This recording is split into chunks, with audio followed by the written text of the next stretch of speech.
জেরুজালেমের প্রাচীন পাথর আর ফিসফিস করে বলা প্রার্থনার শহরে তখন এক নতুন প্রভাতের সূচনা হচ্ছিল। সেই প্রভাতের আলো ছিলেন হজরত ঈসা আলাইসাল্লাম, মরিয়মের পুত্র এবং বনি ইসরায়েলের প্রতি প্রেরিত আল্লাহর নবী। তার কণ্ঠ ছিল শান্ত, কিন্তু তার বাণী ছিল পর্বতের মতো অটল। তিনি মানুষকে ডাকছিলেন এক ও অদ্বিতীয় আল্লাহর দিকে, ভালোবাসার দিকে, ক্ষমার দিকে।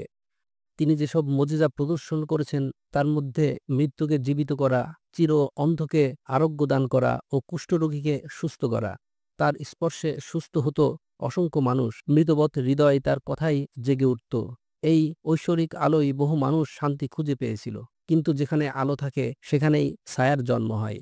জেরুজালেমের ধর্মগুরু আর ক্ষমতালোভী নেতারা এই নতুন আলোকে ভয় পেতে শুরু করল। তাদের বানানো ধর্মীয় ব্যবসার ভিত কেঁপে উঠল। তারা দেখল মানুষ তাদের অন্ধ অনুসরণ ছেড়ে এমন একজনের দিকে ঝুঁকছে যিনি কোনো পার্থিব প্রতিদান চান না। এই ভয় আর ঈর্ষা থেকে জন্ম নিল এক গভীর ষড়যন্ত্র। একদিন যখন ঈসা আলাইহিস সালাম আল্লাহর ধ্যানে মগ্ন ছিলেন, তখন তার উপর নাজির হলো আসমানি কিতাব ইনজিল। নতুন বিধান নিয়ে তিনি মানুষের সামনে দাঁড়ালেন। এক বিশাল জনসমাবেশে তিনি ঘোষণা করলেন, হে আমার জাতি, শোনো, আল্লাহ আমার উপর নতুন কিতাব ও বিধান পাঠিয়েছেন।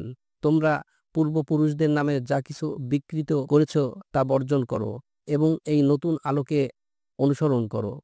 শনিবারের বদলে রবিবারকে আল্লাহর ইবাদতের জন্য নির্দিষ্ট করা হয়েছে। এদিন পার্থিব সব কাজ থেকে বিরত থেকে কেবল তারই ইবাদত করো। এর থেকেও বড় এক ঘোষণা তিনি করলেন, যা ইতিহাসের গতিপথ চিরদিনের জন্য পাল্টে দেওয়ার ইঙ্গিত বহন করছিল। তিনি বললেন, আমি তোমাদের এক সুসংবাদ দিতে এসেছি। আমার পরে এমন এক মহামানব আসবেন যার নাম হবে আহমদ, মুহাম্মদ সাল্লাল্লাহু আলাইহি ওয়াসাল্লাম। তিনি হবেন পৃথিবীর সর্বশেষ ও সর্বশ্রেষ্ঠ নবী। আল্লাহ তাকে এত ভালোবাসেন যে তাকে সৃষ্টি না করলে এই আসমান জমিন কিছুই সৃষ্টি করতেন না। আমি আল্লাহর নবী হয়েও তার উম্মত হওয়ার জন্য আকাঙ্ক্ষা রাখি। তোমরা যারা তার দেখা পাবে, তার উপর ঈমান আনবে, তারাই হবে সফলকাম। এই ভবিষ্যৎবাণী ছিল ষড়যন্ত্রকারীদের কফিনে শেষ পেরেক। তারা বুঝল ঈসা আলাইহিস সালামকে থামাতে না পারলে তাদের অস্তিত্বই বিপন্ন হবে। তারা ছুটে গেল জেরুজালেমের ধর্মবিদ্বেষী রোমান শাসকের দরবারে। তারা অভিযোগ করল, এই ব্যক্তি শুধু আমাদের ধর্মকেই ধ্বংস করছে না, বরং নতুন এক নবীর কথা বলে রাজ্যে বিদ্রোহের বীজ বপন করছে।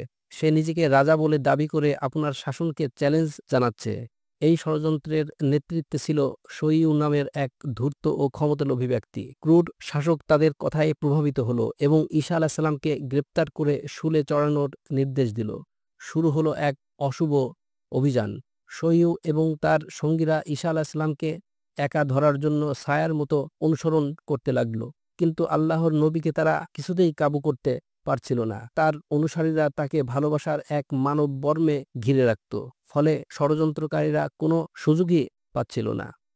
একদিন হজরত ঈসা আলাইহিস সালাম তার 12 জন ঘনিষ্ঠ সঙ্গীকে নিয়ে আইনে সালুক নামে এক নির্জন গৃহে আশ্রয় নিলেন। এই খবর কোনোভাবে পৌঁছে গেল সইউর কানে। সে বিশাল এক সশস্ত্র বাহিনী নিয়ে রাতের অন্ধকারে সেই ঘর ঘিরে ফেলল।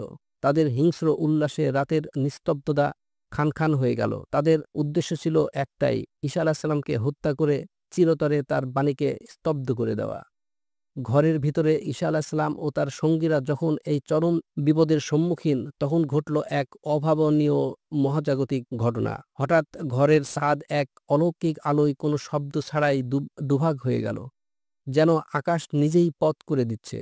সেই আলো ভেদ করে নিচে নেমে এলেন আল্লাহর প্রধান দূত হজরত জিব্রাইল আলাইহিস সালাম। তার উপস্থিতিতে পুরো ঘর ঐশ্বরিক আভায় ভরে গেল। তিনি ঈসা আলাইহিস সালামের কাছে এসে বললেন, হে আল্লাহর নবী, আপনার পার্থিব যাত্রার এই পর্ব সমাপ্তির পথে। আপনার শত্রুরা আপনাকে স্পর্শ করতে পারবে না। আল্লাহ আপনাকে নিজের কাছে তুলে নেবেন।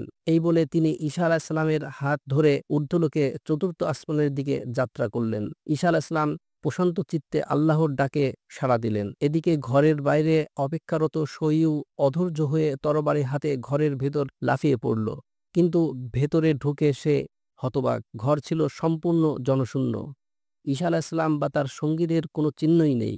ক্রোধে উন্মত্ত হয়ে সে যখন ঘর থেকে বের হতে যাবে, ঠিক সেই মুহূর্তে হজরত জিব্রাইল আলাইহিস সালাম আল্লাহর হুকুমে সইউর মুখের উপর একটি ফু দিলেন। এক পলকে তার চেহারা হুবহু ঈসা আলাইহিস সালামের মতো হয়ে গেল। শয়িউ যখন বাইরে এলো, তার নিজের লোকেরাই তাকে দেখে ওই তো ঈসা, ধরে ফেলো বলে চিৎকার করে উঠল। তারা তাকে পাকড়াও করল। হতভম্ব হয়ে শয়িউ চিৎকার করে বলতে লাগলো, তোমরা এ কি করছো? আমি ঈসা নই, আমি শয়িউ, তোমাদের সর্দার। আমি তো ঈসাকে খুঁজে পেলাম না। কিন্তু তার কথায় কেউ কান দিল না। ঈসার চেহারায় তারা দেখছিল তাদের ঘৃণার প্রতিমূর্তি। তাই শয়িউর কণ্ঠস্বর তাদের কানে পৌঁছালো না। তারা ভাবল প্রাণ বাঁচানোর জন্য সে নাটক করছে। তারা উপহাস করে বলল, চুপ কর ভণ্ড, তাহলে আমাদের সর্দার শয়িউ কোথায়? শয়িউ কেঁদে কেঁদে বলল, আমি শয়িউ। ঈসা একজন জাদুকর, সে পালিয়ে গেছে।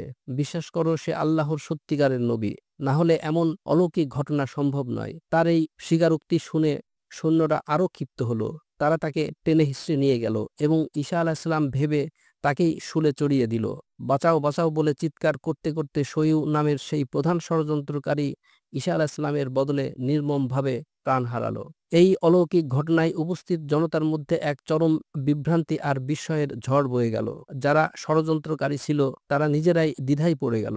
তারা দেখল যাকে শুলে চড়ানো হয়েছে তার চেহারা ঈসার মতো, কিন্তু মৃত্যুর পর তা অলৌকিকভাবে আবার শয়িউর চেহারায় ফিরে এসেছে।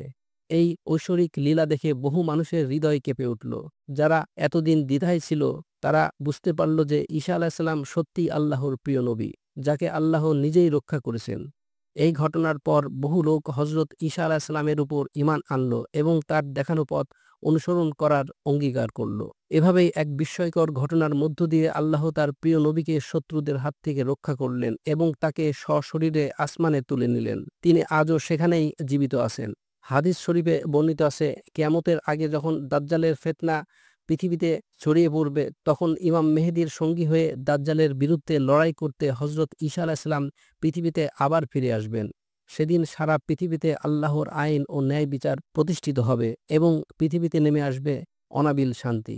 ঈসা আলাইহিস সালামের এই আসমান যাত্রা কোনো সমাপ্তি ছিল না, বরং এটি ছিল এক মহাকাব্যিক কাহিনীর একটি নতুন অধ্যায়ের সূচনা, যা আজও কোটি কোটি বিশ্ববাসীর হৃদয়ে আশা ও অনুপ্রেরণার আলো জ্বালিয়ে রেখেছে।